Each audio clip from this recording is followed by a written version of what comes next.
And I'm going to turn my camera off and we'll just leave it to Scott now. So over to you, Scott. Thanks very much. Judy, thanks, Jane. I want to make this informal, so if you have questions along the way, please just ask. But I'll also ask that you leave your microphone switched off if you're not about to ask a question, otherwise we get feedback.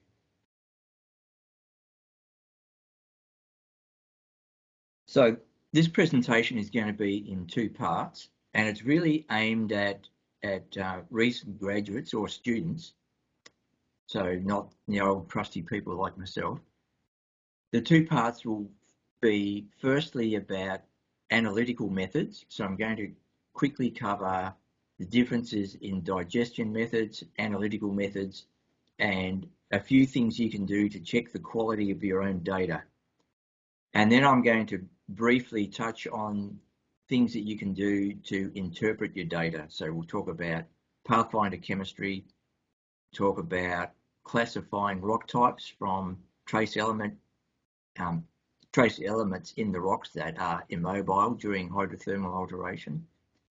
And we'll talk about quantifying alteration from scatter plots of major elements. So when you send your soil samples or drilling samples into an assay laboratory to get multi-element geochemistry, you need to specify with the laboratory what kind of sample prep you're going to do, about splitting, crushing, grinding the samples, pulverizing them into a homogenized form. You need to specify what kind of digestion method you want. So how do you get the sample into solution in order to be able to analyze it?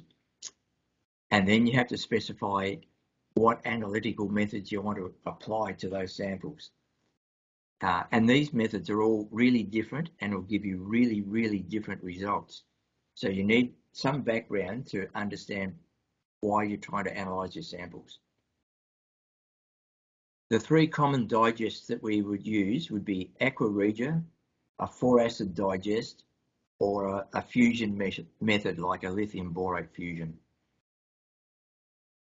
Aqua regia was, for a long time, the digest of choice for soil geochemistry. So aqua regia dissolves gold. It'll dissolve carbonates and sulfides, some oxides, and very little of the silicates, but notably chlorite. 4-acid digest is a much more aggressive method that will dissolve almost all minerals, so it gets quite close to a total analysis. But the results can vary quite significantly from one laboratory to another. If you're a research geologist at a university and you want to get a complete analysis of everything that's in your rock, including all the resistate minerals, then you'll need a lithium borate fusion. Most people these days would routinely use a 4-acid digest, and that's mostly what I'm going to talk about. With regards to the analytical methods, there's probably only three commonly used methods now for multi-element geochemistry. So one of these is atomic emission spectroscopy. So this will generally use a plasma form. So the sample is dissolved, it's fired into a furnace, it's heated to thousands of degrees, and then it measures the intensity of light that's emitted at particular wavelengths as electrons jump around inside the atoms. So the wavelength and the intensity of the light at each wavelength tells you which elements and how much is present in the sample. Mass spectroscopy will also use the plasma, and this will measure the way that charged ions of particular mass are deviated as they go through a magnetic field. I think everybody will know about XRF, so the samples are bombed with an X-ray source and the secondary fluorescence is measured.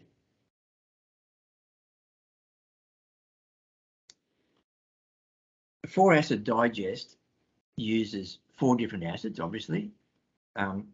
Initially, they'll start with nitric acid and perchloric acid. So both of these are really powerful oxidizing agents, and they'll break down everything into a more oxidized form, and then it's dissolved in hydrofluoric acid.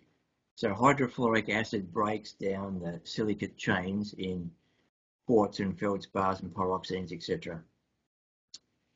The samples are heated gradually over a long period of time, and a lot of the acid is fumed off.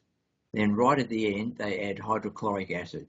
So in theory, that gets pretty much everything into solution. But every assay laboratory will measure out the volume of acid in a slightly different way. They'll use slightly different heating protocols and evaporate the solution to a different extent. And that changes the way that different minerals are dissolved and the way that different elements are retained in solution. So just be aware of that. This is a disclaimer that's come from one of the assay laboratories, just covering their backsides in the event that some elements are not totally reported. So zircons in particular are really, really difficult to dissolve. If you want a good analysis of the zirconium and hafnium content in any rock, you will have to use the fusion method. But there are some other minerals that are notoriously difficult to dissolve, and that'll include cassiterite. So you can't use a 4-acid digest, for example, if you're looking for a tin deposit. You have to use a fusion method for that. Rutile can be hard to dissolve. Barite is especially hard to dissolve, and so is chromite. There are some things that go into solution but don't remain in solution. So silica, for example, forms a volatile fluoride complex. It's given off as a vapor. Mercury will be lost in a 4-acid digest because of the temperature of the solution. And there are some elements that will reprecipitate in the test tubes. So I'll show you some examples of that.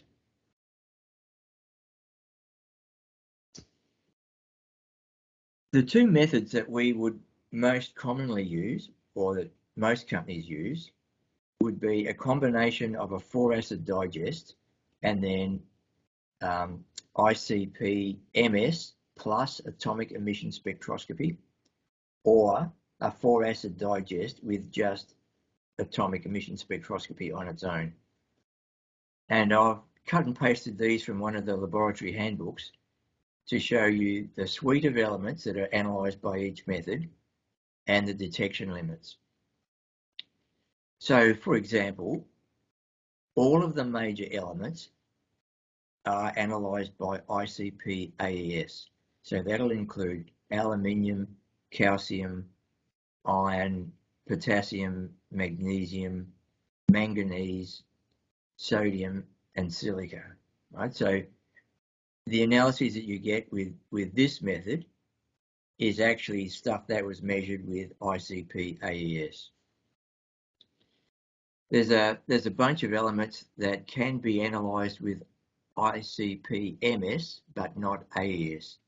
So that would include things like niobium, tantalum, thorium, lanthanum, cerium, etc. And there are other elements that have enormous differences in detection limits with the two methods. So, for example, let's look at bismuth. If you were to analyse bismuth with ICP-AES, the detection limit from this laboratory is 0.01 ppm, but with AES it's 2 ppm. Right, so just bear in mind that the average crustal abundance of bismuth is 0.1 ppm. So with this method, it's got to be enriched to 20 times above average crustal abundance before you can even detect it. Another notable one would be antimony. So 0.05 with this method, 5 ppm here. Another notable one is tellurium. Tellurium can be analysed with ICP-AES, but not with ICP-AES. So think about what you're trying to achieve with your samples. If you're doing reconnaissance exploration, so first pass stream sediment or first pass soil geochem, you want to have the best detection limits that you can possibly get, because you want to be able to analyse or recognise relatively subtle anomalies. If you get to the point where you're doing a resource drill out, then most of these elements are going to be enriched to 10, 20, 50, 100 times average crustal abundance anyway. So in that situation, ICP-AES might be sufficient. And the reason why we would opt for that is because this method on its own is probably about 40% cheaper than the combined assays with MS plus AES, right? So it's a big cost saving to do this, but for a lot of applications, it will not be suitable. That's a really important point. Dale has a question, Scott, if that's all right. Fire away. Yeah, Scott, you mentioned about cassiterite, and I see tin's actually listed in the top table there, but not in the bottom table. But so if you had cassiterite and you're hunting tin, for example, that 0.2 to 500 range, I mean, would you just totally ignore tin? I mean, are those numbers still indicative, or what have you had experience with fluoracid and people using it for tin exploration? What you would analyse with this, Dale, is that there will be trace amounts of tin. Like if you were exploring around Renison Bell or around Ross Arden, for example, there will be trace amounts of tin in the sulfides, in pyrite, and in some of the sulfur salt minerals. And there'll be a little bit of tin in white micas as well. So as an exploration tool, it's probably okay. Like you will see the tin anomaly, but you know, you could be right next door to a big tin deposit and you might get values of, you know, 20, 30, 50 ppm tin. But you will not be analysing the tin that's hosted in cassiterite. So if you're trying to estimate resources in a tin deposit, I would use a lithium borate fusion method. Great, thanks, Scott.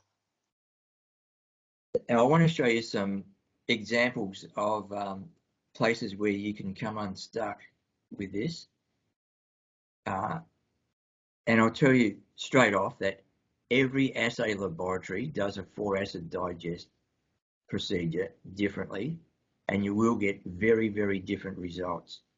So Jeff Phillips, when you're talking about QA/QC for multi-element geochemistry, this is a really important thing to take note of. Yep, okay, thanks, Scott. Something that happens in a 4-acid digest, and there are reasons for it that some of the labs don't like to disclose because they think they've got proprietary information. Under some circumstances, aluminium, for example, reprecipitates in the test tube as an aluminium fluoride complex. So I've got two different data sets here from different places and different laboratories. And on these plots, I've got aluminium by 4-acid digest plotted against Al2O3 with a lithium borate fusion. And the arrows I've put on here represent a 1-to-1 line. So when a 4-acid digest method is done really well, the aluminium typically underreports by 3, 4, 5% thereabouts. Here's another example where lots of the aluminium has reprecipitated in the test tube. And this is a particularly bad example, but it just shows you what it can be like. And the assay laboratories that are more concerned about analysing pathfinders rather than analysing the whole of the periodic table will give you data that looks like this. And because we don't have standards that we would regularly use for acid digest data, a lot of people just accept this and don't know that they're getting bad results. I've seen lots of data sets where the major elements are just unusable. If you're someone like Jeff Phillips and your job was to do QA/QC on all of this kind of data, one thing you could do to check what was happening in the laboratories would be to resubmit some of the samples, maybe 1 in every 50 or 1 in every 100 even, things that have been analysed with a 4-acid digest, resubmit the powders to do a lithium borate fusion and just compare how the different digests are working at that laboratory. Here's another thing that goes wrong with potassium. So some of the labs will tell you not to trust potassium values above about 4%. So these are the same two data sets we looked at in the aluminium plot. This is 4-acid digest again against a lithium borate fusion, and that looks pretty darn good.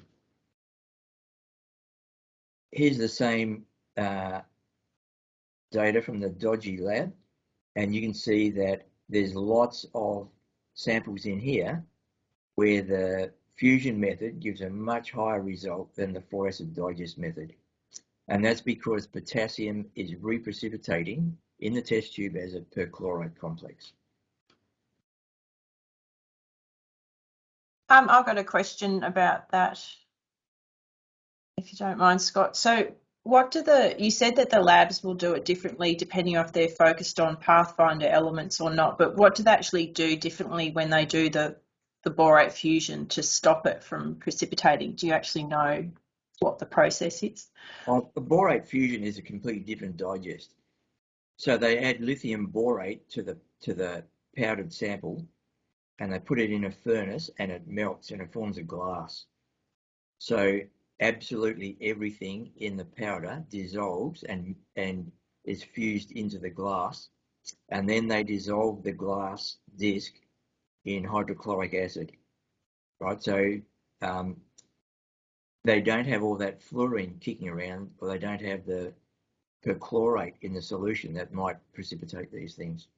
Oh, right. So the good lab, though, in this case with the nice graph, has done their 4-acid digest differently, obviously, to avoid that problem. So that was my question. What is it they do to avoid that in the first place? It's all about the balance of acid that they add into the test tube. Oh, yeah. How much they heat it and how long they heat it for, and how much of the fluid they let evaporate off before they add the final HCl. That makes a difference. Makes a big difference. Awesome. Thank you.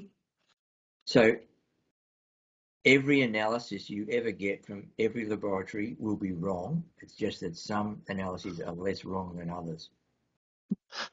That's it. It sounds like resource models, Scott. But I'm just wondering.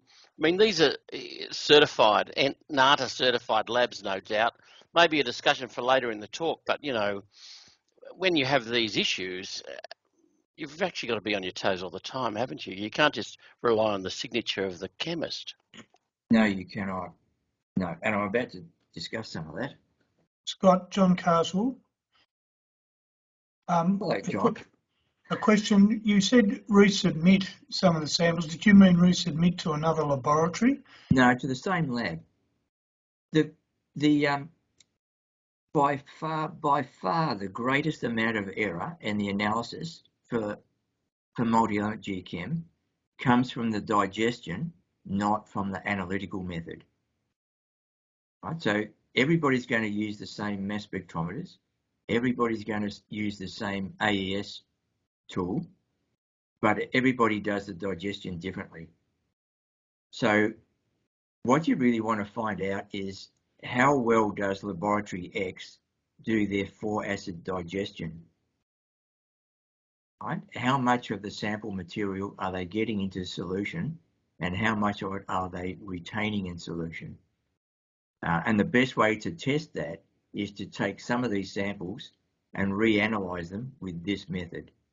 So if you get... Okay, I got it, sorry. Yeah. And the other question was, following off what Dale asked, so there isn't, it sounds like there isn't a standard procedure for digestion or for the borate fusion, or to overcome this reprecipitation issue.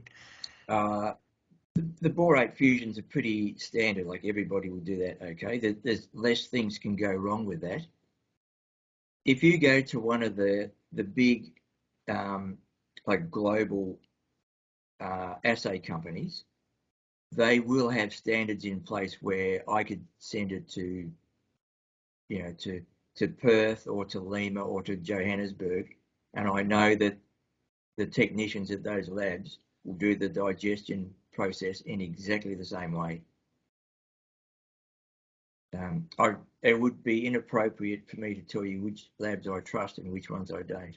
No, but the one there that's giving you the bad results, they haven't used a standard procedure. So I want to know basically to what extent standard procedures are used, and whether, I mean, in sample preparation in the gold industry, there's no standardisation. Yeah, and that's what I'm interested in, standardisation. Yeah. No, the process will vary from laboratory to laboratory. Yes, because there is no standardisation. Yeah, within any one group, they will probably do it the same way wherever their lab is, but different companies will do it in a different way. Yep, gotcha, thanks. The reason why they would do this is because they are worried about things like antimony or arsenic being volatile and being fumed off if they overheat or overdry the sample. So they err on the side of caution to retain the volatile elements, but in doing that, they introduce errors for other elements. Scott, I might just add to your response there to John's question on the 4-acid digest standardisation. I think probably two comments. One is, yeah, all the labs are vastly different, and it's the evaporation of the hydrofluoric which is creating the biggest difference across all the labs. And the way we've been talking about it is in fact a 3+1 acid because of that significant evaporation requirement after the third acid is added. So all the labs are very different. And the second comment is that with the multi-clients using the 48 elements on the ICP, what we're finding is that one client in particular might chase, say, silver as having a good scatter plot on this type of chart, and that will pull apart the performance of, say, zinc and copper. So what you'll find is that your commercial lab will chase a big client to get their silver right, and they'll lose your potassium, which is what we're looking at here. So there's this never-ending chase for which is the element that you're looking for on your major compliance. Yeah, and then another thing to consider is that if for whatever reason you change laboratories, you will get a mismatch in your data. Right, so change laboratories at your peril. Right, I'll talk a little bit about validation. I'm not a database person, and I use IOGAS. So whatever data validation I do will be in IOGAS. I've been consulting for, I don't know, maybe 20 years, and I've done consulting jobs for about 300 different companies now. And I suspect I've seen more multi-element geochemistry than most other people on the planet. And the way that different companies deal with their data varies enormously. So I get sent lots and lots of data that has no metadata with it. They don't tell me which lab, they don't tell me which digest methods, which analytical methods, anything. So I have to work it out for myself. And I use the validation tools in IOGAS. So when we import data into IOGAS, you have to set things here like the coordinate system and the projections, and will give you a list of the elements. You have to ensure that each element is reporting in the appropriate units, whether it be ppm or percent or parts per billion, and you have to check whether it's been reported as an element or an oxide. So check all that stuff first. There's lots of things I can do to check the data. So for example, I'll make scatter plots of everything versus everything generally. And if there are elements that have been imported with the wrong units, or if there's been things that are entered into the wrong column of a table, it'll be really obvious. So here's a scatter plot of scandium versus zirconium. And we've got samples here that go from 50,000 ppm, so 5%, up to 12.5% zircon, and that cannot possibly be right. So straight away you can see there's an error in there. It really helps if you have some idea of what range of trace elements you should be expecting in each kind of rock. And there's lots of good tables around of average crustal abundances of different elements for different types of materials. So if you're using this kind of data frequently, have a copy of the Oz IMM Field Geologist monograph next to you. That's got a fantastic table of elemental abundances for different rock types. And again, if there's something really weird in your data, you should pick it up with things that are plotting outside the normal range. And if you're in a database job, you could probably set flags in the database for element ranges that you should not be seeing in your data. Always plot maps of your data. It's amazing how many data sets I'm sent where there's information that's plotting tens or hundreds or thousands of kilometres away from where it's meant to be. And it's pretty clear that the people who sent me the data have never plotted this stuff themselves, or if they have, they haven't fixed the errors in their locations. Right, so just making maps or plotting your data spatially, you can see where things are wrong. Don't just fix them in your spreadsheet, get them fixed in the database. Something else that IAGAS has is a data validation tool that they call Data Doctor. So we can select all of the elements that have been assigned an element name and a unit, use the Data Doctor, and this will tell you if there are things with stupid numbers in there, or if there are text entries in numeric fields. So that's a good way to check things. If people send me data and don't tell me what the digest method is, then I would make a plot like this. I would pick two elements that should dissolve in a 4-acid digest, but won't dissolve in aqua regia. Here's a plot of aluminium versus zirconium, and just about every igneous rock on the planet will plot with between 6 and 9% aluminium. And a normal rhyolite will have maybe 150 ppm zirconium. Basalt might be 50. Fractionated rhyolites might get to 250. So that's what I'd expect from normal sorts of igneous rocks. There's a bunch of things in here that report almost no zirconium and 2 or 3% aluminium. This will be a block of data that's had an aqua regia digest, not a 4-acid digest. Right, so we have to treat these things and these things quite separately. The other thing I see really commonly is this.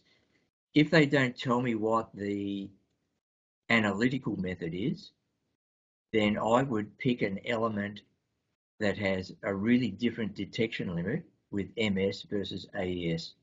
So I would normally pick bismuth or antimony, and I'll make a cumulative frequency plot. And I can tell that there are mixed methods in here because these things are reporting at 2.5 ppm tellurium. So what these guys have done is they've had a block of data that's been analysed by ICP-AES. It's come back with a detection limit of 5, so it would have been reported by the laboratory as -5, and they've put it in their database as a positive half of the detection limit. That is wrong in so many ways, right?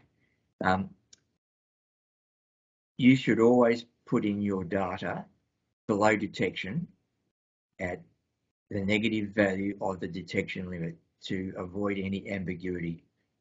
But straight away, I can see we've got 2 different analytical methods here combined into one table. The other thing you can do is just plot ranges of elements spatially. So here's a gridded image of arsenic, and you can see all the line effects in this data. This is obviously full of batch errors, right? So straight away you can see that there are lots and lots and lots of errors in the way this arsenic data has been measured. You don't need any standards, you don't need any routine QA/QC. You can see that just by plotting the data. You can see it, pick it visually. Here's another one for you, Jeff Phillips. In nature, there's a whole bunch of elements, pairs of elements that should be really highly correlated. So the things that are most consistent are lanthanum and cerium, zirconium and hafnium, niobium and tantalum. And when I get a new batch of data of unknown parentage, I would make these plots. If I plot lanthanum and cerium, I should see a really nice straight line. And to my eye, in my experience, this data's got a really big scatter in it. So I think the precision in this is pretty awful. Here's another example, lanthanum versus cerium. This has got a much better correlation. So that is what I would expect to see, except that I've got a bunch of points out here and a few down in here that are plotting off that trend. Right, so this is high precision data, but it's got some errors. Like these things cannot possibly be right, cannot possibly be correct assays, unless there's something really funky going on there that I don't understand. Here's another example. This is my favorite alteration diagram. So when I'm trying to pick hydrothermal alteration in samples, this is a standard diagram from IO gas. I would plot potassium over aluminium versus sodium over aluminium as a molar ratio plot. And if I have a sample that's completely altered to quartz cerussite pyrite carbonate, for example, or the potassium and aluminium ends up in muscovite, so the potassium to aluminium ratio should be 1:3. If it all goes to orthoclase, potassium aluminium ratio should be 1:1. Albite should be 1:1 over here. Unless you've got some really, really weird minerals like leucite, things that have potassium and or sodium but no aluminium, you should have no data points that plot outside that line. These points in here cannot possibly be accurate analyses, and nor can these. So this would be one of these examples where the aluminium has reprecipitated in the test tube.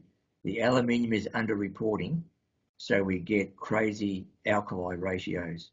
That's clearly a data error, but you won't pick that up with routine QA/QC. I'll skip over that because I don't want to take too long.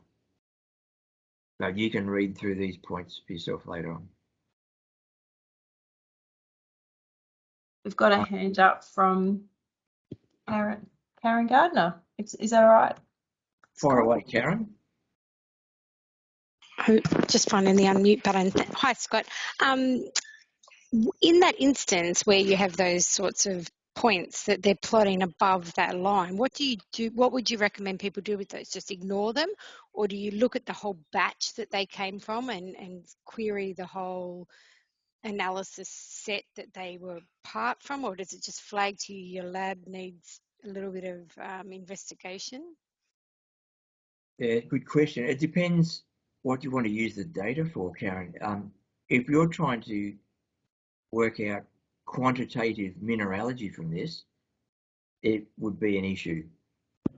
So this would be one of the cases where I might resubmit some powders, 1 in 20 or 1 in 50, whatever you think is appropriate, and do a lithium borate fusion just to demonstrate how good or how bad the 4-acid digest has been. Great, thank you. And then, if it comes back really bad, you can decide what you want to do after that. Yeah. We'll go into Pathfinder chemistry. Lots and lots of people now use gas to do quick and dirty plots of Pathfinder elements. And it kind of bugs me because if you pick an element and make a map of that elemental distribution, in every data set there are relative high values and relative low values. So it becomes like geophysics. It becomes an automatic anomaly generator because you'll always have red spots on your map. My suggestion is that when you plot Pathfinder chemistry, you should do it in a proper GIS package and plot things as factors of average crustal abundance. So I've got a table in here that you're welcome to use where I've got my best guess of average crustal abundance for these elements. And this is the kind of color chart range I would use for the Pathfinders. So I'm going to show you lots of stuff in gas, but that's not the recommended way to plot your Pathfinder chemistry. And I'd say if you get a coherent footprint of these Pathfinders with values that are more than 10 times average crustal abundance, then in my books that constitutes a significant anomaly.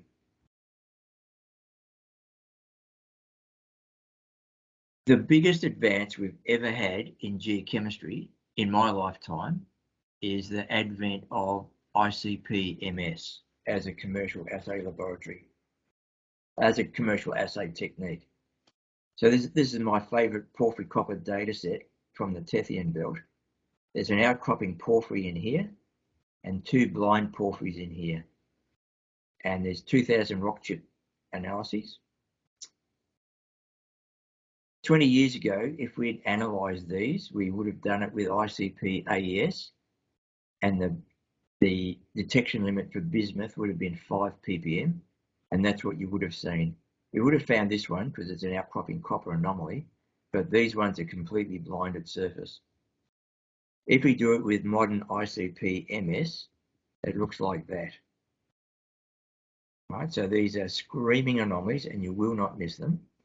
And the moral of the story is, if you're doing soil geochem, looking for the footprint of a hydrothermal system, you have to use ICP-MS.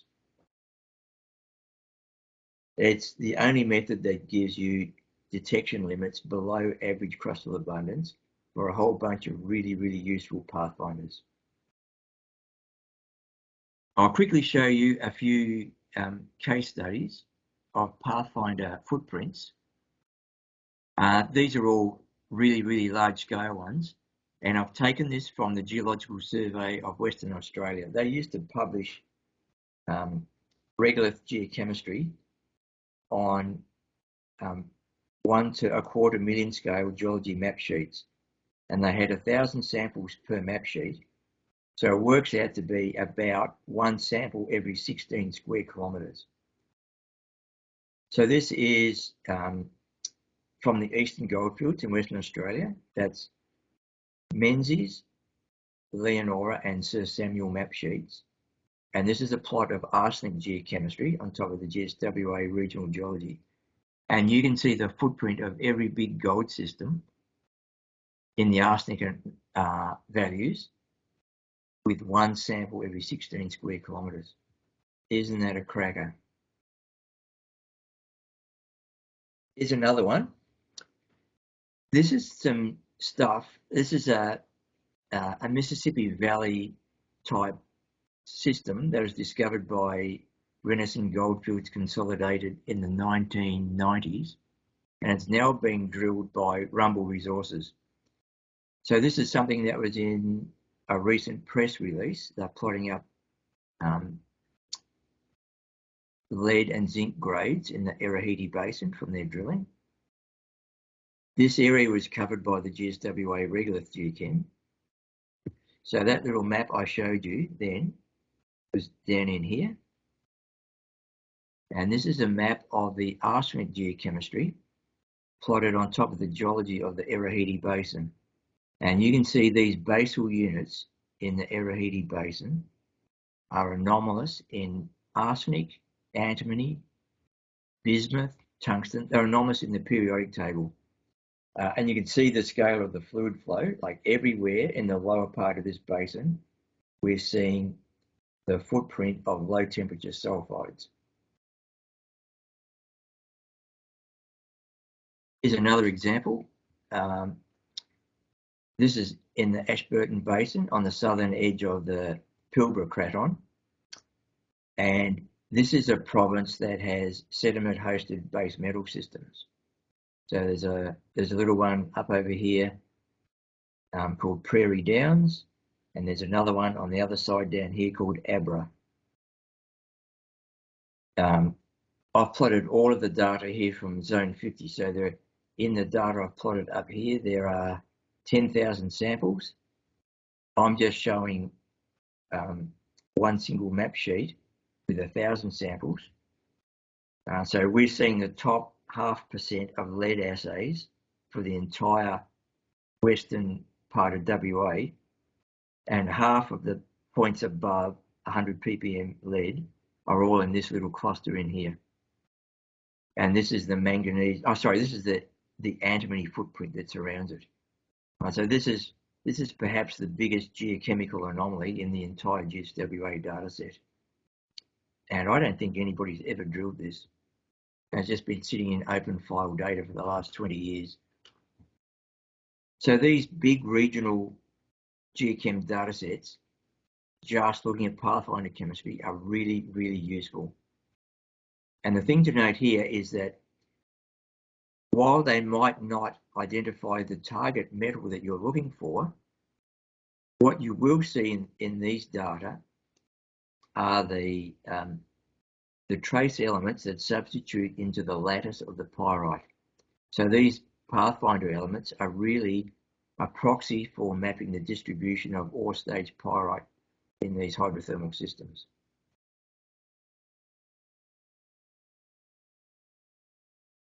If I was to plot the pathfinders in an intrusion-related hydrothermal system like a porphyry copper deposit, these things always have the same metal zoning pattern.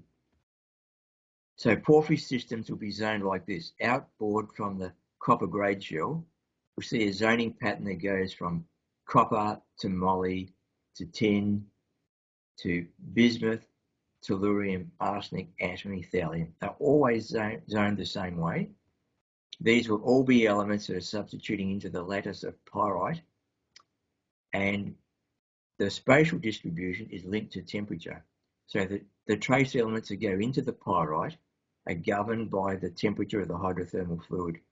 So this is a really, really consistent zoning pattern that you'll see around porphyry systems or tin systems, any kind of intrusion-related hydrothermal system.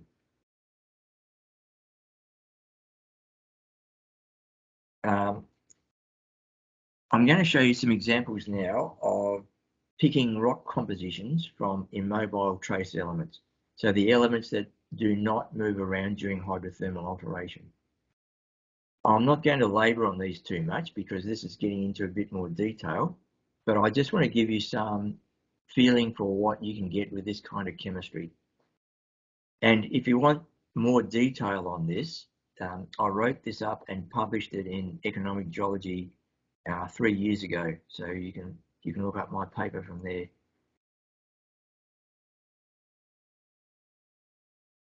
I've got a standard workflow that I would use for immobile trace elements when I'm trying to pick rock types.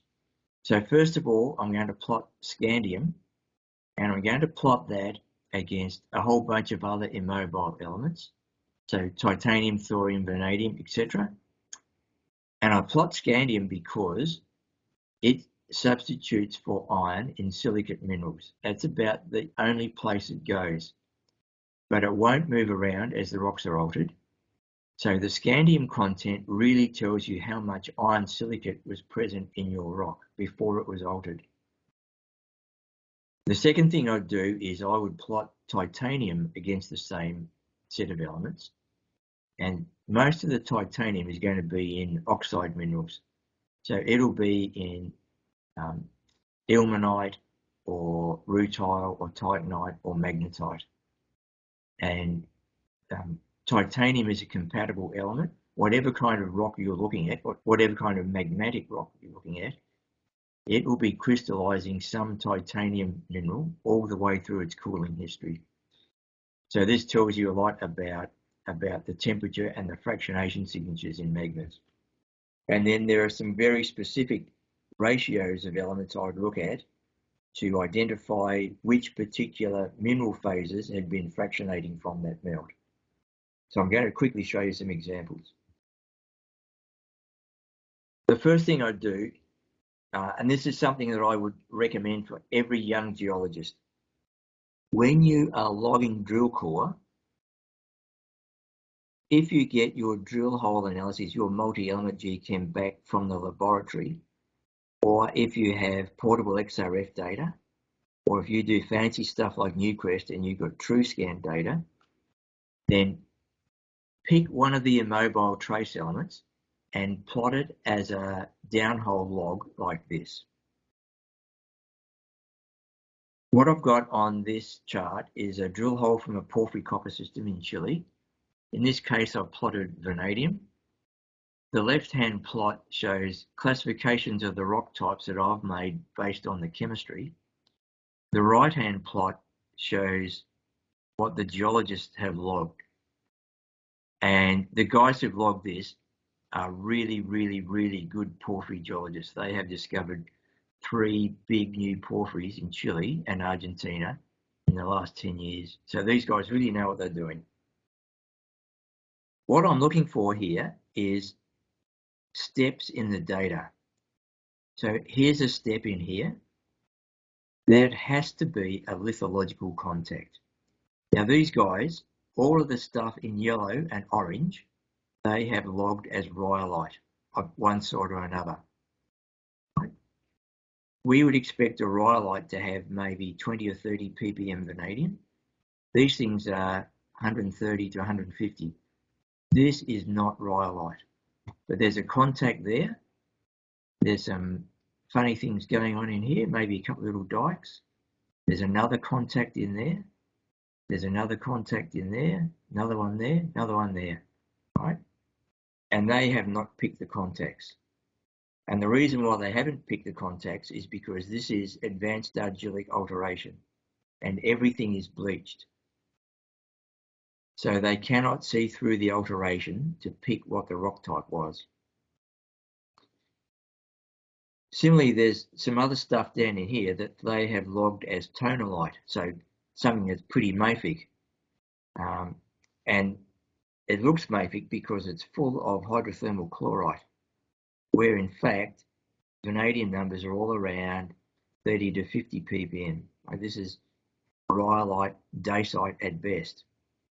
So again, they can't see through the alteration, right? So if you're a young geologist and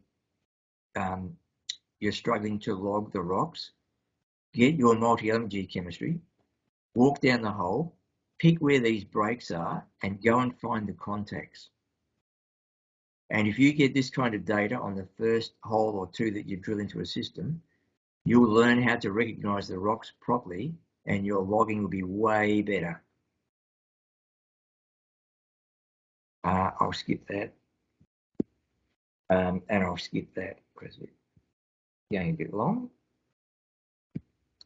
So I would make scatter plots like this.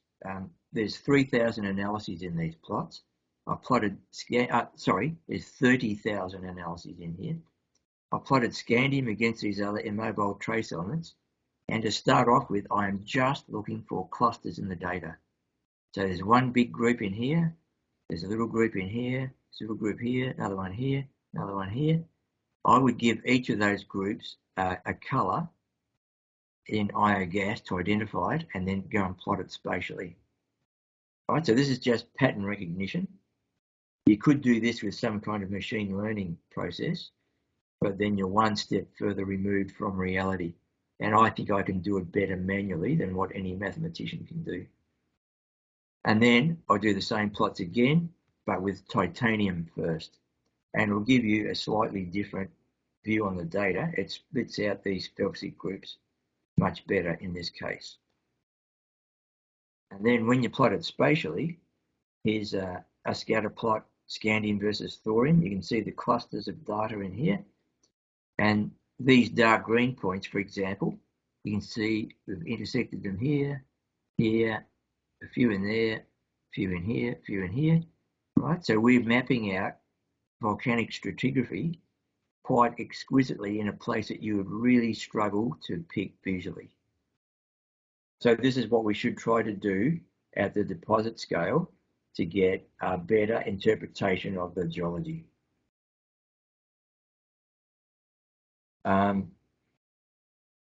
There's a few fractionation diagrams like this that I would use. This vanadium-scandium ratio tells me that these rocks fractionated hornblende, so the vanadium-scandium ratio goes up. These rocks have got a declining vanadium-scandium ratio. These things are fractionated magnetite. I won't give you all the detail on it. You can go and read my paper, and it explains this in a lot of detail. So this is a plot that I would always use in porphyry copper systems, because porphyry coppers, unlike most other magnetites, always fractionate hornblende. We can look at rare earth element plots like this and measure the amount of europium depletion. This is a proxy for plagioclase fractionation.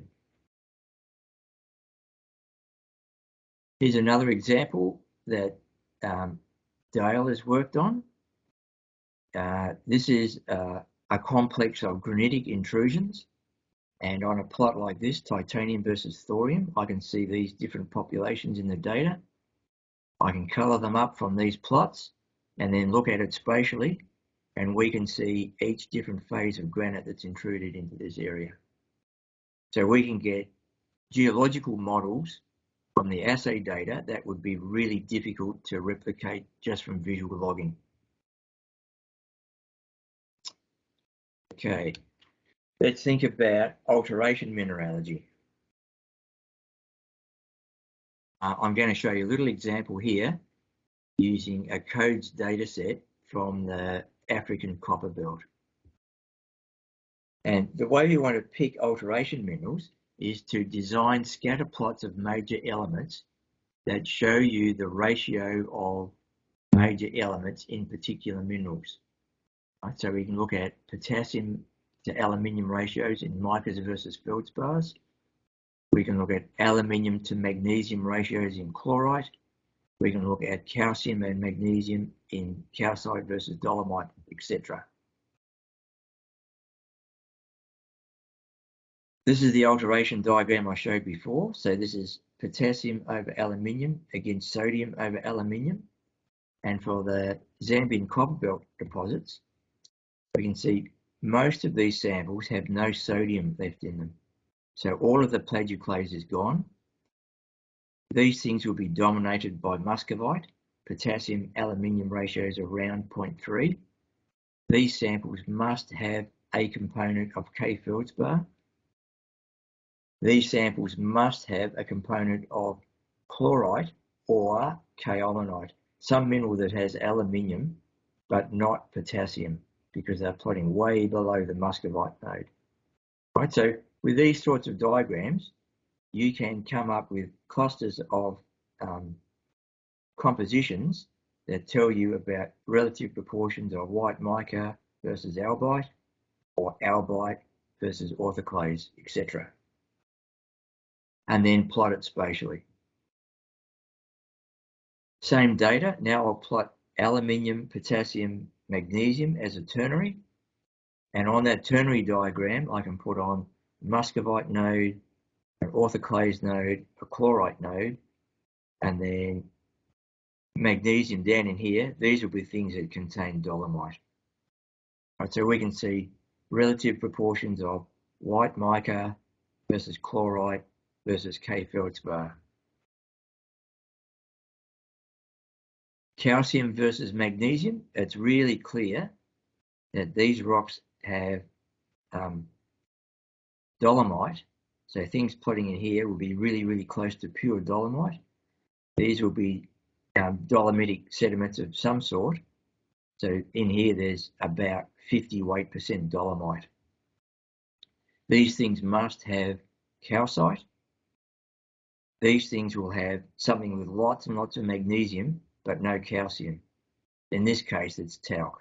This is talc alteration after dolomite. So if you think about the stoichiometry, the ratios of major elements in each mineral, you can start predicting what the mineralogy is going to be in each sample.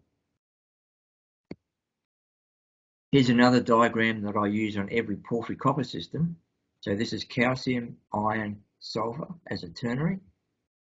On this diagram, unaltered rocks should plot in here.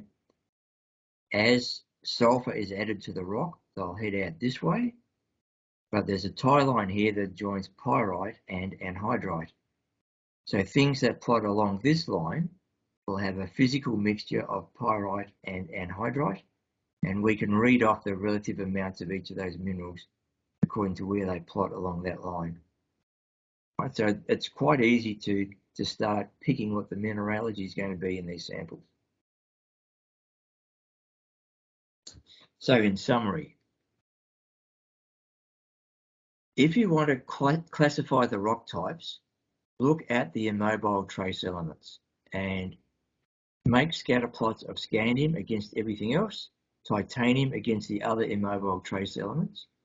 Make these plots in iogas, add a point density contour overlay, and just pick the clusters in the data, because each cluster will show you a different compositional group. That doesn't need any great knowledge of igneous petrology. This is just an exercise in pattern recognition to begin with. Once you've identified those colour groupings, then you can look at relationships of particular elements to work out which mineral phase is giving you these clusters in the data. Right? So this is the practical part and this is the academic part. But if you've got the time and the knowledge to do it, it's worth doing both. Next thing is use the major elements and make these diagrams and put the mineral composition nodes on the diagrams, because these will tell you about the relative proportions of feldspars and micas and chlorites and carbonates and sulfides in your samples. So conclusion is it is pretty difficult to log rock types consistently, and it's really difficult to consistently log alteration. If you're using 4-acid digest analyses, you can use this as a means of calibrating your logging. So don't use the chemistry in isolation from what you can see in the core. Use both together, because both together will give you a much better interpretation.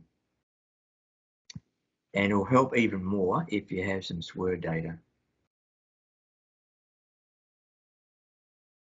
Any questions, people? I'll kick it off by saying thank you, first off, Scott. some really good cautionary tales in there for young geologists for a start. And obviously I can see a lot of overlap with a lot of the things I'm involved in. So I guess my first question is for geologists who are compiling historic data, and sometimes they're lucky and data compilers have compiled all the assay metadata for them. A lot of people don't worry, but when they do have it, do you suggest ignoring some of those, not ignoring the data, but focusing on 4-acid results and leaving the aqua regia behind, or just treating them as two separate data sets and still trying to squeeze the most out of those different sets of analyses? No, that's my biggest nightmare. What I would do is I would go through and try and flag the digest method and then the analytical method. And I would almost treat them separately. There's lots of stuff I can get from 4-acid digest ICP-AES that I won't get from the other data. So I would do an interpretation on that stuff first, just to pick rock types. I would then combine the 4-acid digest MS and AES to make, because I can use both of those to make alteration models. You know, the major elements are measured with AES in both cases, so it would be consistent. And I would ignore the aqua regia. And then I'll make pathfinder element maps based on the analytical method. So if it's ICP-MS, regardless of the digest, I know I'll be getting all of the pathfinders from the sulfides. You know, whether it's been a 4-acid digest or aqua regia, doesn't matter. So long as the method is MS, I know I can plot all of the arsenic, all of the antimony, all of the bismuth, blah, blah, blah, plot all those things together. If it's a mixture of MS and AES, there are some pathfinders from the AES that I cannot use because the detection limits are not suitable. So I can't use the AES for bismuth, tellurium, antimony, selenium, blah, a bunch of other things. I could write out a set of rules for all of that. But when you've got legacy data like that, it gets complicated, it gets messy. Thank you. Right. Any questions from anyone else, please?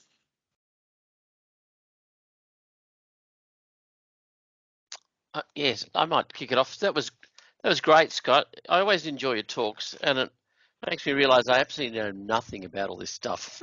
Really, in reality. So I suppose I've got some philosophical thoughts about it, but you know, I suspect in industry we're doing it all wrong, right? I mean, you know, the logging workflow is the core comes up, goes to the core yard, people go and log it, gets half cut, goes off to assay, and then we sit down on a computer and try and work it out. Where in reality, we probably should just get it half cut and assayed first. You did mention that TrueScan. Jeff might want to comment on how they might use it, but you know, in reality, the logging geologist's life would be a lot easier if this data was available at the stage of logging, as you point out. But I mean, what drives us in this industry, you know, is production.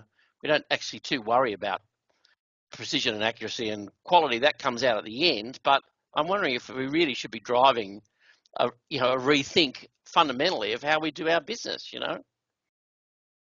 Yeah, look, that's a really good point, Dale. I think, you know, as a consultant, most of the logging I would do would be speed logging.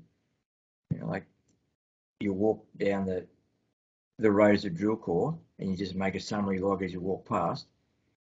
I think if we did that as a routine thing, like drill core comes in, we lay it out, we do a summary log, cut it, send it off, get the assays, come back, log it properly.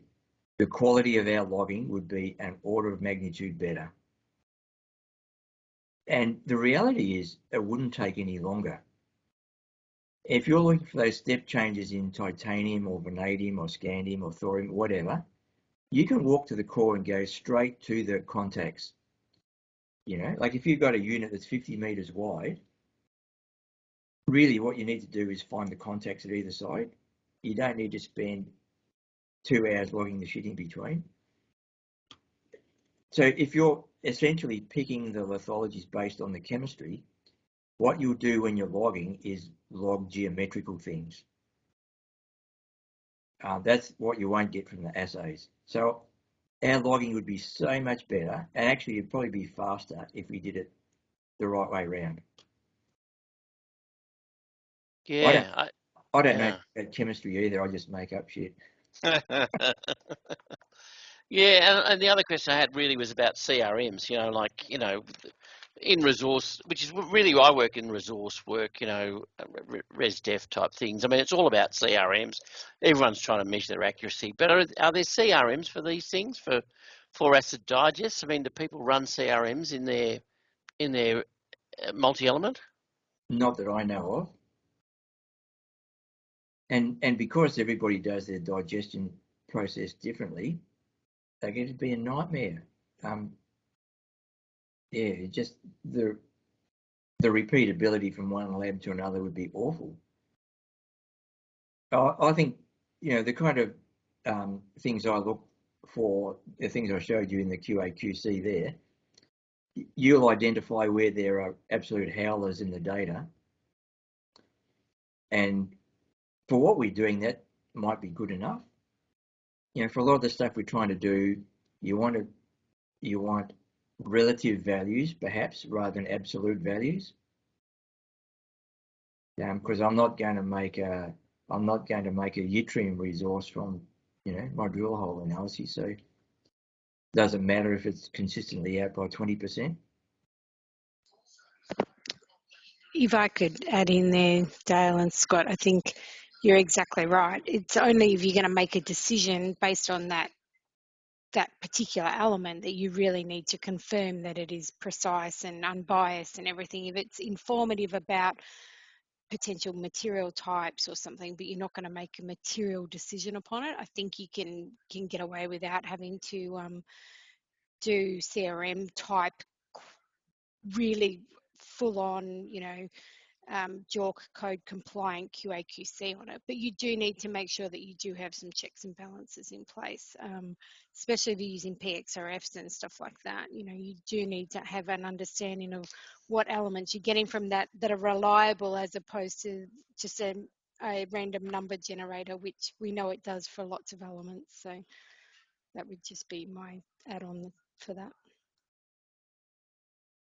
Yeah, I suppose they're not the sort of material decisions as in resource estimation, but they're material to the exploration decision and the exploration process, aren't they? I mean, Scott's plots of data, that one sample every 16K, I mean, that drives exploration decision making. So I'd argue it's probably material, but I can understand the issues, absolutely. Other people probably have comments as well.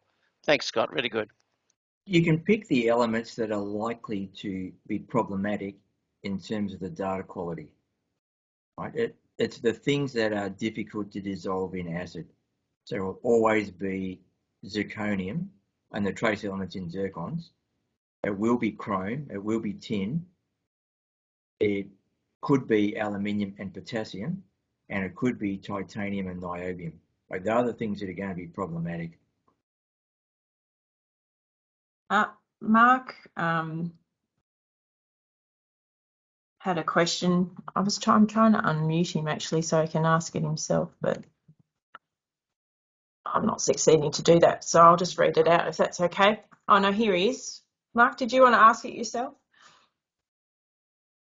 Yeah, that's going to test me to remember what I actually asked. Oh, I can read it out for you if you like. You've something to do with the bismuth example. Would Aquarija MS have revealed the same information? If you did soils by Aquarija MS rather than 4-acid MS, what would be the disadvantages? If you did soils by Aquarija, you would get better quality pathfinder analyses So you would see the bismuth and you'd probably see it even more clearly, more precisely, but you would miss out on any kind of lithological information. So I'm trying to have my cake and eat it too. I want it all and I want it now. I mean, there's many clients that just want the pathfinders and probably less interested in the alteration plus or minus the lithogeochem. So, I mean, I can see it as a bit of a balance, and I also wonder about the deportment of some of the pathfinders like arsenic and antimony, whether, you know, like some of the code stuff where you're looking at the amount of material you can squeeze into a nepodode that you're not actually going to get from a aqua regia. So just wondering with rock surface geochem whether you actually might be under-reporting when you go for the aqua regia rather than 4-acid in that sense. Yeah, I've seen, I know for sure that a lot of the antimony will not dissolve in aqua regia. I've seen. Yep. And you'd think antimony would all be locked up in sulfides, but it isn't. Yep. I've seen places where all of the antimony is consistently under-reporting by 50% or more with aqua regia. I've seen places where none of the tungsten, like massive tungsten anomalies, but none of it reports with aqua regia. Yeah, there's lots of cases, but you know, if you have to pick one method that'll do everything reasonably well, that's why I like 4-acid digest ICP-AES, because it's not the best for everything, but it's adequate for just about every purpose you want. Agree with that. And also to touch on what Dale said, you know, in some ways, you know, the ICP-AES 4-acid does actually vary from lab to lab. Massively. And that's a bit of a problem because people, I think, are just adopting it potentially, but don't realise that some of the quoted detection limits don't actually match up to reality when you get the data back. Yeah, detection limits aren't so much the problem. It's just that there are so many things that do not dissolve or do not stay in solution if you don't do the digestion process in a certain way. Yeah. And most geologists have absolutely no idea that happens. There are some assay laboratories that I would never, ever use for 4-acid digest ICP.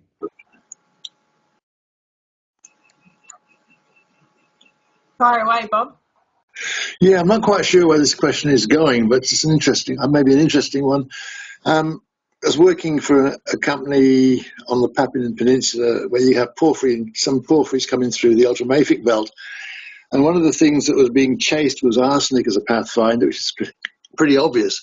But you're getting arsenic, selenium, bismuth, tellurium tangled up with the platinoids in the ultramafics, certainly in the literature. And I'm just sort of wondering,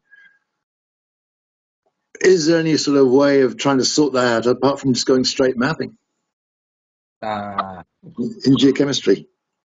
Yeah, the ultramafics would never, ever have the same level of those elements as the porphyries would.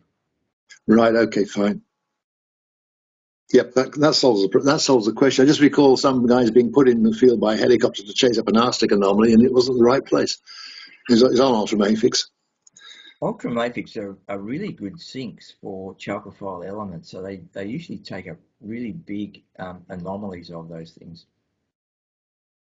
Right, okay. Well, thanks for that. Yeah, it was a very, very interesting talk, and I think I've learned quite a bit.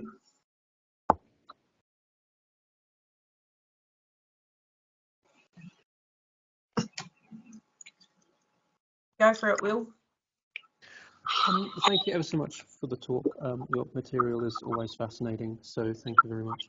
As this is focused at project geologists, often calibration between the geologists, and particularly calibration of different logging styles and logging education, is, I think, something that maybe project geologists can really improve upon. And so what's your experience with the random number generators of portable XRFs? Is that something that project geologists can use to, as you've pointed out, look at immobile elements and at least identify areas in heavy bleached core to focus on? Wow, Will, you shouldn't poke the bear. I have a real dislike for portable XRFs because they are used so badly so often. If you have somebody who has really good expertise in those things and knows how to calibrate them properly, that's okay. But 95% of the portable XRF data that's ever been sent to me is just horrific. So I would do whatever I could to avoid them. I know there are some cases, specific cases, where they're a really useful mapping tool in and around mines, but I would be very reticent to rely on them.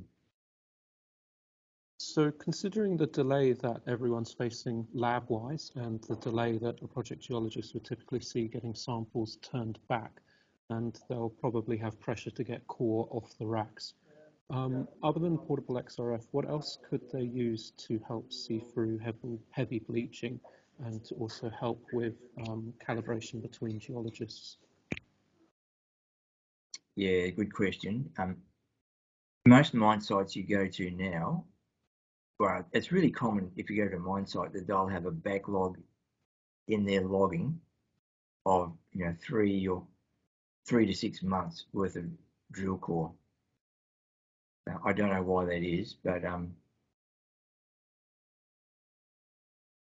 the lab turnaround often is not the biggest delay in the process. It wasn't that long ago that all the 4-acid digest stuff would have a 4-week turnaround. Now it's more like 3 months. But it's not always the rate determining step. If it is a rate determining step, then what I mentioned during the talk becomes more important. If you get really good quality geochemical data on some of the first diamond drill holes to get into a project, then you can train yourself to recognise the rocks and pick the right contacts, pick the right units. So it's most important early on in a project. If you are not able to keep up with the geochem, with the assay turnaround, that's a problem. But at least try and get your logging calibrated early on. Thank you.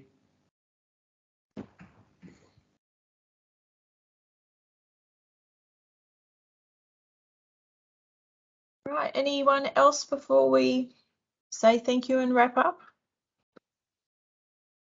And Jane, I'll just, sorry, Ben, I'll just throw in that turnaround times for labs really dropped down a lot recently.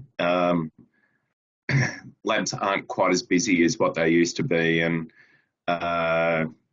yeah, the importance of actually knowing what the rocks are by integrating your geochem, as Scott's saying, particularly with that first couple of holes into a prospect, can actually stop people going in the wrong direction very, very quickly. I think people, and myself personally, I love logging cut core rather than full core. I don't know whether it's a tactile thing, but I reckon you see a hell of a lot more on that cut surface than you do on the rounded surface. Agreed.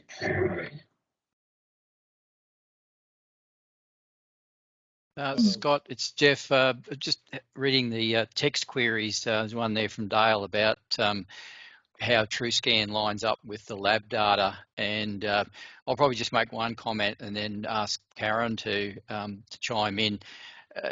When we talk about TrueScan, I think it's probably referring to all of the different types of scanning systems that are available, and that's kind of an industry development at the moment.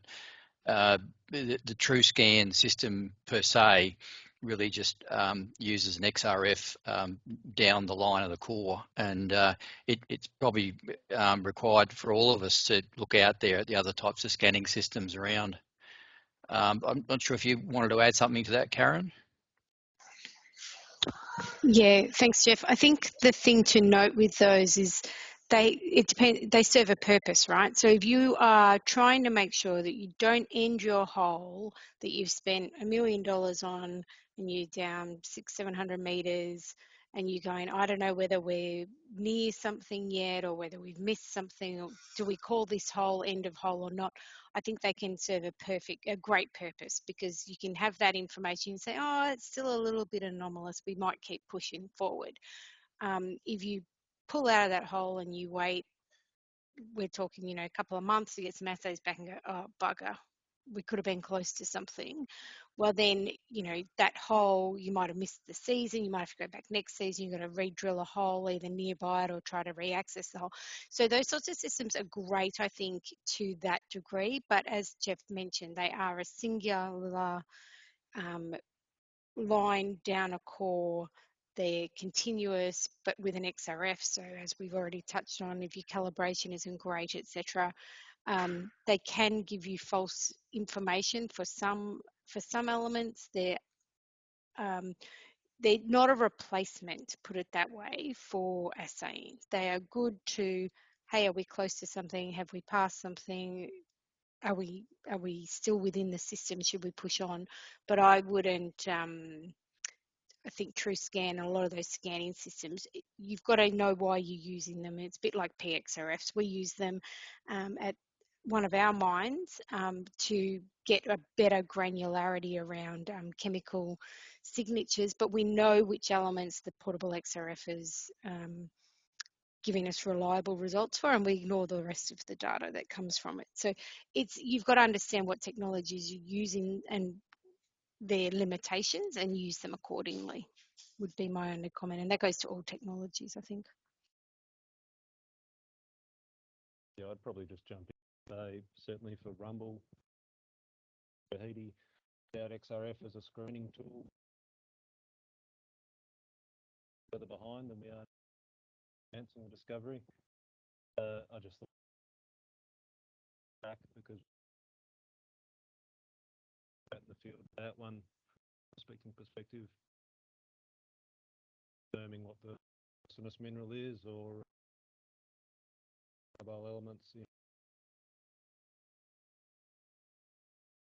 We're losing you a bit, Ben. I'm really sorry to say. You're cutting in and out. I've probably got the bulk of it across, if you could hear me. I can hear you better now. I just really want to echo what Karen was saying, that they have a great role as screening tools, but to try and use them quantitatively is really hard. And I've done that before for a company in the Briar Basin where someone's walked over a lot of the country with an XRF, and if they'd just taken a sample and been prepared to spend that $30 or $40, there'd be a lot better data.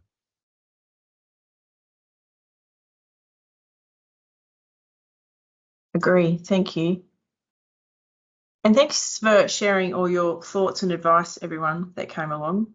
There's some really good information in there. I really appreciate it for everyone that will get to see this in about a month's time. So it's great.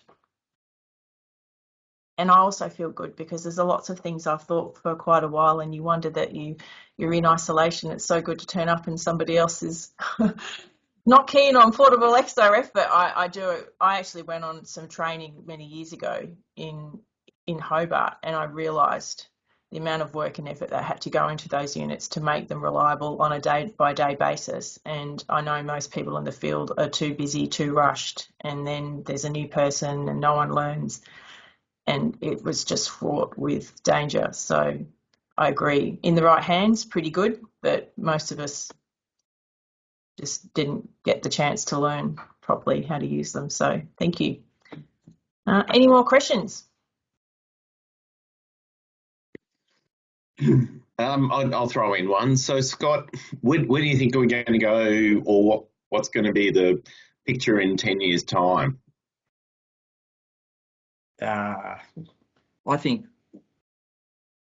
we for some reason, our industry gets caught up in fads, like we just like the new shiny gadgets, and we forget to do the fundamentals properly. We have now got analytical methods that are really suitable and appropriate for doing regional reconnaissance geochem, and hardly anybody does big soil surveys or stream sediment surveys or air core surveys anymore. I think that's a mistake. We'd rather look at cerium anomalies in detrital zircons and do proper exploration. If we could do one thing to improve the quality of the chemistry that we collect, it would be to work on the way we digest our samples before we analyse them. And I don't know whether that's going to be a common, cheap fusion method, or whether it's going to be some kind of laser-based digestion method. But if you had the opportunity to pressure laboratories to change their techniques in any way, the next biggest thing we need is a standardised total digestion process.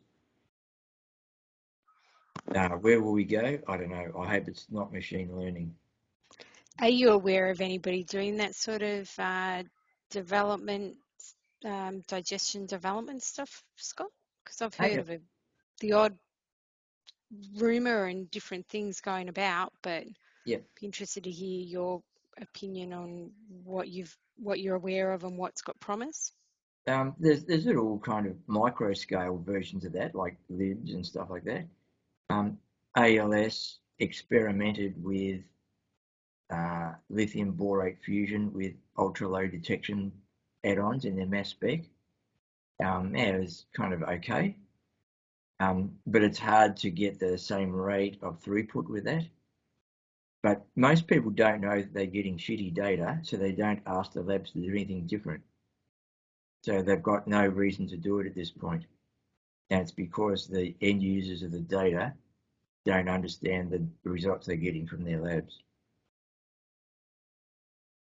Yeah, good point.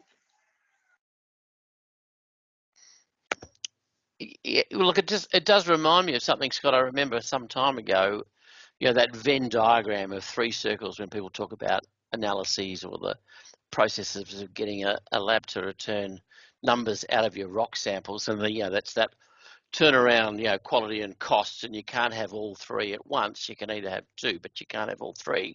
So are we actually doing this out to ourselves? I mean, does industry practice drive ultimately poor performance because we're always focusing on cost? I mean, is that something that do you think it's part of we're part of the problem? Yeah, I don't know. I mentioned before how much data I get. I started giving away freebie stuff on my website, and I suddenly got bombarded with data sets from all the newly discovered giant porphyries in South America. Just amazing, the new data I've acquired in the last 12 months. Half the companies in the world are still doing ICP-AES for their routine analyses. I just don't get that. But there's plenty of companies around now, Dale, who are willing to pay to get the best quality data they can get. That's becoming more and more common, that people are prepared, that people recognise the advantages in all sorts of decision making in having the best possible data. So we are changing slowly but surely. That may be because people have spent a lot of money doing re-assay programs because they realise that they didn't collect the right information to begin with. Yeah, doing re-assay programs and doing re-logging. Or on poor quality kept pulps, or we've thrown the pulps away. Yeah, and then they realise that they need more geochem data for environmental studies and more data for geomet work. Oh, you're opening the can of worms around core and sample reject storage and how we don't do that well either. So, it's getting too late for that, I think. Yep, it's just do it once and do it right. So you're touching on behaviour in industry, and you're still talking about 50% is actually, shall we say, not there yet, if we would like to be polite. I've been reading a lot about change behaviour in the last couple of months, and I'm really not sure what the answer is if we are looking to change behaviour. Do people need to do it themselves or see it themselves before they actually will change? The idea of, dare I say, the Roger Shakespeare big stick smacking you in the face probably doesn't exist anymore, and we're not allowed to do that. So, things have changed a little bit in the last 30-odd years, Scott. So, what do you think is the enabler to actually make people want those things besides the environmental and the ESG effects? Yeah, good question. I've been working part-time with Codes on their Amira projects since I moved back to Tassie. And the latest Amira project has got 20 sponsor companies. And the guys at Codes are doing a whole variety of things, like some really interesting things and some really academic things. I'm just amazed at the stuff that the sponsor companies get wrapped up in and the things that they choose to ignore. I think, wow, I do not think the same way as most of those people. It's kind of interesting. What we need, Mark, I reckon, is more real-world case studies in the published literature. If you were to go and look through the literature now for something I talked about at the SMEDGE conference, if you're looking for published geochemical footprints of porphyry copper systems, for example, showing the full range of pathfinders and how they are spatially zoned around porphyry systems, you will find very, very, very few papers on the chemistry of those deposits. And the ones that you do find will be based on data that was collected 30 years ago. It was probably done by atomic absorption spectroscopy. Now, I don't reckon you'll find any published footprint papers using ICP-AES data. And until the rest of the world sees what you can get out of that stuff, then they're not going to bother doing it. I think like the companies have got a role to play in this, in sharing information and knowledge a bit more.